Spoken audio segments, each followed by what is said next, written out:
الحمد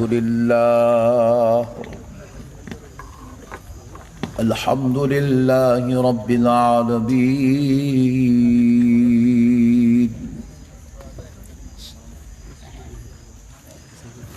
والصلاة والسلام على سيد الأنبياء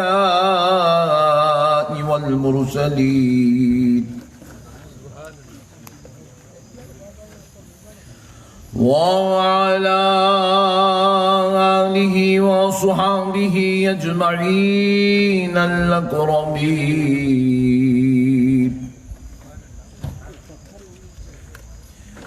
أشهد أن لا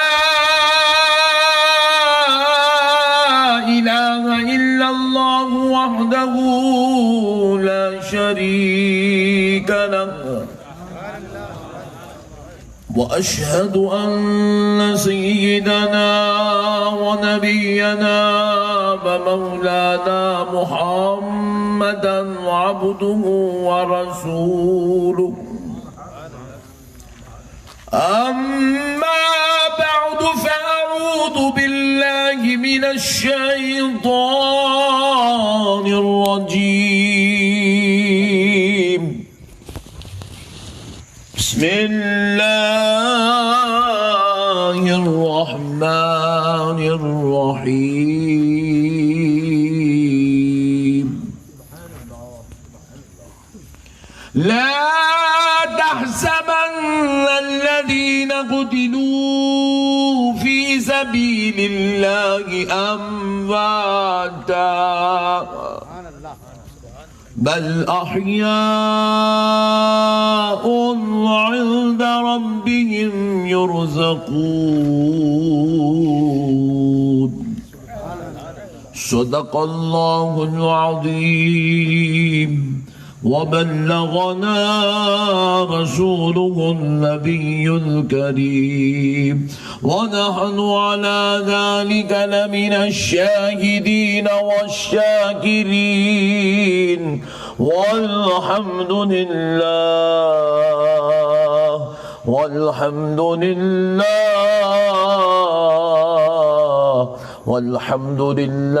رب العالمين.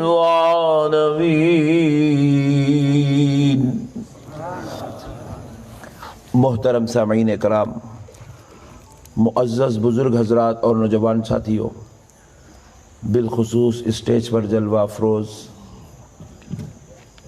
مشائخین اعظام، خطباء اکرام، نعت خواں حضرات، دانشوران قوم و ملت، محبان اہل سنت، غلامان غوث اعظم و غلامان غریب نواز و عاشقان حضور سیدنا چندہ حسینی، اور آج کی محفل کے روح رواں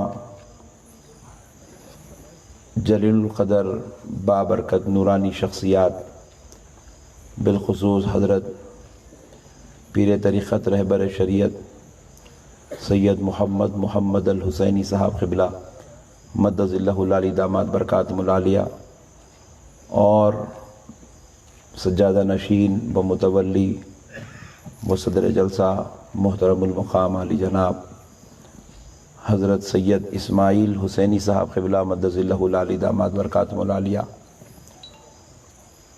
یہ اللہ تبارک و تعالیٰ کا بہت ہی بڑا احسان عظیم ہے، اور اس کے پیارے حبیب رحمت للعالمین صلی اللہ علیہ وآلہ وصحبہ وسلم کی لطف و عنایت ہے کہ آج سرکار امام حسین رضی اللہ تعالی عنہ و شہدائے کربلا و سرکاران اہل بیت کی مبارک یاد کے لیے ہم سب کو یہاں پر جمع ہونے کی توفیق اور سعادت نصیب ہوئی ہے۔ اکثر لوگ پوچھتے ہیں کہ آپ لوگ بھی شیعوں کی طرح کیوں یاد حسین مناتے ہو، کیوں حسین حسین کرتے ہو؟ یہ تو شیعوں کا طریقہ ہے کہ شیعہ لوگ یا علی یا حسین یا حسن یا فاطمہ کرتے پھرتے ہیں، اور سنیوں میں شیعوں میں فرق کیا ہے کہ آپ بھی انہی کی طرح یا حسین یا حسین یا علی کرتے رہتے ہو۔ تو پیارے بزرگوں اور دوستو، ہم نے جواب دیا کہ تیری عقل پر پتھر پڑے ہیں، تجھے نہ حق سمجھنے کی توفیق ہے نہ ناحق کی تمیز کرنے کی توفیق ہے۔ پیارے بزرگوں اور دوستو، کوئی آدمی پوری زندگی یا علی یا علی یا علی یا علی یا حسن یا حسین کرتا رہے، پوری زندگی کرے، ہر رات کرے، ہر دن کرے، خدا کی قسم وہ کبھی شیعہ نہیں ہو سکتا۔ بلکہ یا علی یا حسن یا حسین کہنا یہ ایمان والوں کی نشانی ہے، یہ ایمان والوں کی نشانی ہے۔ اللہ جن کو ایمان والا بنا دیتا ہے وہ نبی اور آل نبی کے دیوانے ہو کر زندگی گزارتے ہیں۔ پیارے بزرگوں اور دوستو، ایک بات یاد رکھ لیں، اکثر یہ باتیں جو ہے یہ بدعقیدہ لوگ جیسے دل میں ویسی باتیں پھیلاتے رہتے ہیں۔ تو ایک بات یاد رکھ لیں، ہم نے شیعوں کو جو شیعہ کہا ہے، کثرت ذکر اہل بیت کی وجہ سے ہم نے انہیں شیعہ نہیں کہا۔ وہ بات کریں بس یا حسین یا علی یا حسین یا علی کرتے ہیں، اس لیے ہم نے ان کو شیعہ نہیں کہا۔ شیعوں کو جو سنیوں سے الگ کیا گیا ہے وہ محبت اہل بیت کی بنیاد پہ نہیں، وہ بغض صحابہ کی بنیاد پر الگ کیا گیا ہے۔ نقطہ غور کیجئے گا، وہ علی علی بھی کرتے ہیں، وہ حسن حسن حسین حسین بھی کرتے ہیں، اور ساتھ میں صحابہ اور ازواج مطہرات کے لیے بد کلمات اور اپنے غلاظت و شرارت کا اظہار کرتے ہیں۔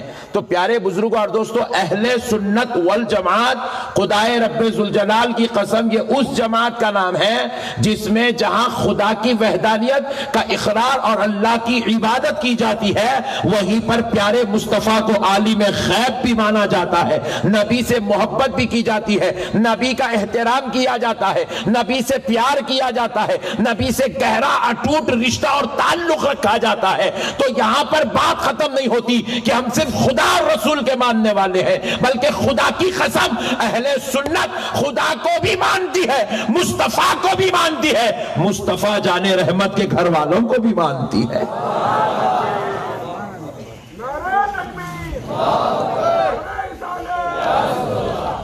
اور پھر آگے یاد بھی رکھ لو مسلمانوں، ہم صرف نبی کے گھر والوں کو مان کر خاموش نہیں ہو جاتے، اہل سنت والجماعت میں نبی کے صحابہ کو بھی مانا جاتا ہے، صحابہ کے دیکھنے والے تابعیوں کو بھی مانا جاتا ہے، تابعیوں کے دیکھنے والے تابعیوں کو بھی مانا جاتا ہے۔ اہل سنت والجماعت کسی لکیر کی فقیر کا نام نہیں ہے کہ جو کسی ایک ذات پہ اکڑ کے سکڑ کے رہ جائے، یہاں تو دریا اور سمندر بھی سما جاتے ہیں تو وہ پھیکے پڑ جاتے ہیں۔ اہل سنت کا عقیدہ اتنا مضبوط نظر آتا ہے۔ پیارے بزرگوں اور دوستو، جہاں ہم خدا کو مانتے ہیں، نبی کو مانتے ہیں، آل نبی کو مانتے ہیں، اصحاب نبی کو مانتے ہیں، تابعی اور تبع تابعیوں کو مانتے ہیں، تو یہیں پر کان کھول کے سن لو، ہم اولیاء اللہ کو بھی مانتے ہیں، ہم حضرت غوث اعظم کو بھی مانتے ہیں، ہم حضرت غریب نواز کو بھی مانتے ہیں، حضرت بندہ نواز کو بھی مانتے ہیں، اور حضرت چندہ حسینی کی چوکٹ کو بھی چومتے ہیں۔ سبحان اللہ۔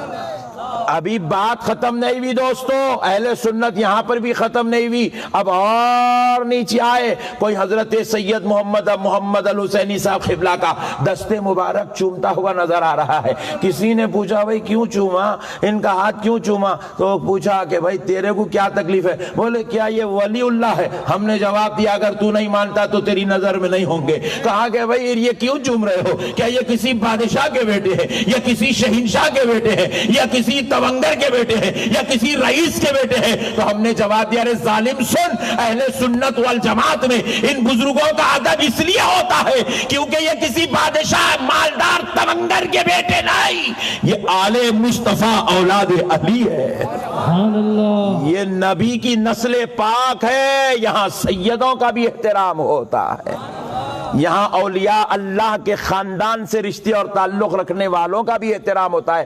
ہمارے پاس اہل سنت والجماعت میں بے ادبی نام کی چیز نہیں ہے۔ یہ بعض لوگ بیچ میں گھور گھور کے دیکھ رہے ہیں، کیا قصہ ہوا؟ بازو سے آگے گا ایسا تو نہیں ہے نا؟ پورے ادانا نا؟ ہاں سبحان اللہ، کیا ہے کہ گھور گھور کے دیکھے تو میں ڈر گیا، کیا ہے قصہ؟ پھر نہیں، اگر بیچ میں آگے بولے تو تھوڑا تقریر چینج کرنا پڑتا۔ ایسا تو نہیں ہے نا؟ ہاں سبحان اللہ. تو سیدھی سیدھی تقریر چلنے تو بیٹنگ کرنا پڑتا، بیچ میں گھس گئے تو سبحان اللہ. تو پیارے بزرگوں اور دوستو، ہمارے پاس اہل سنت والجماعت میں بے ادبی نام کی چیز، ذرا زور سے بولو. اور ہم ان بزرگوں کے دستے مبارک چومتے ہیں تو رئیس ہونے کی وجہ سے، مالدار کی اولاد ہونے کی وجہ سے نہیں، یہ آل نبی ہے، اولاد علی ہیں. ہم ان کا چہرہ دیکھتے ہیں تو یاد مدینے والے مصطفیٰ کی آتی ہے. ہم ان کا ہاتھ چومتے ہیں تو تصور میں کربلا والے امام حسین ہوتے ہیں. اس لیے ہم ان بزرگوں کا احترام کرتے ہیں. ہمارے پاس احترام ہے، بے ادبی نام کی چیز نہیں ہے. دیکھو ہمارا اسٹیج ہے، سارے لوگ یہاں پہ نالین چپل نیچے چھوڑ کے آکے بیٹھے. کیوں بھائی؟ کیونکہ یہ جلسہ، یہ اسٹیج امام حسین کی نسبت سے لگا ہوا ہے. بزرگوں کی نسبت بھی لگ جاتی ہے تو اس کا احترام کیا جاتا ہے. بزرگوں کی نسبت بھی لگ جاتی ہے تو اس کا احترام. تمہارے گھر کی سیڑھیاں ہوئی، چپل پہن کے چڑھ سکتے ہو؟ نہیں بولو جی، چپل پہن کے چڑھ سکتے. تمہارے گھر کی سوڑی ہے، مگر یہ چندہ حسینی کی سوڑی ہے، یہاں چپل پہن کر نہیں، پلکوں سے جھاڑو دیتے ہوئے چڑھایا جاتا ہے. یہ اولیاء اللہ کا دربار ہے، یہاں ادب ہوتا ہے. اہل سنت ادب کا نام ہے. کس کا نام؟ ذرا زور سے بولے. ہمارے بزرگ، اب تو خیر آج کل کے سنیاں بہت خطرناک ہو گئے، سگریٹاں، گٹکے، زردے، ارے باپ رے باپ، ابھی کیا کیا کی کھا رہے جان دو. اب جلسے میں نہیں بولنا سب بات، ہاں ریکارڈنگ ہو رہی، سب کو معلوم ہو جاتا کیا کیا کھا رہے بول کے. تو سنو، آج کل کی سنیاں تو بہت ڈینجر ہو گئے. مگر ہمارے پہلے کے بزرگ بیڑی بھی نہیں پیتے تھے، لہسن بھی نہیں کھاتے تھے. ان سے پوچھتے تھے بھائی کیوں نہیں کھا رہے ہیں آپ؟ نہیں، جس زبان پر سرکار کا درود سجا ہوا ہے ان زبانوں پر ایسی چیزیں لینے میں شرم محسوس ہوتی ہے. ہمارے بزرگاں تو اتنا ادب کر. سرکار تو سرکار ہے، سرکار کا کیا کہنا، اہل بیت کا کیا کہنا. غوث پاک سرکار کے چاہنے والے بغیر وضو کے رہتے نہیں تھے. پوچھا گیا کیوں؟ کہتے اٹھتے بیٹھتے ہم غوث پاک کا نام لیتے ہیں، بغیر وضو غوث پاک کا نام لینے میں شرم محسوس ہوتی ہے. اتنا ادب تھا ہمارے پاس، ہے ہمارے پاس. اب تھوڑے لوگ آ گئے ہیں جو ادب نہیں کر رہے، یہ الگ بات ہے. مگر خدا کی قسم اہل سنت میں آج بھی ادب ہے. اہل سنت میں صبح قیامت تک ادب رہے گا. تو یاد رکھو، علی علی، حسین حسین کہنا یہ شیعوں کی نشانی نہیں ہے، خدا کی قسم یہ ایمان والوں کی نشانی ہے.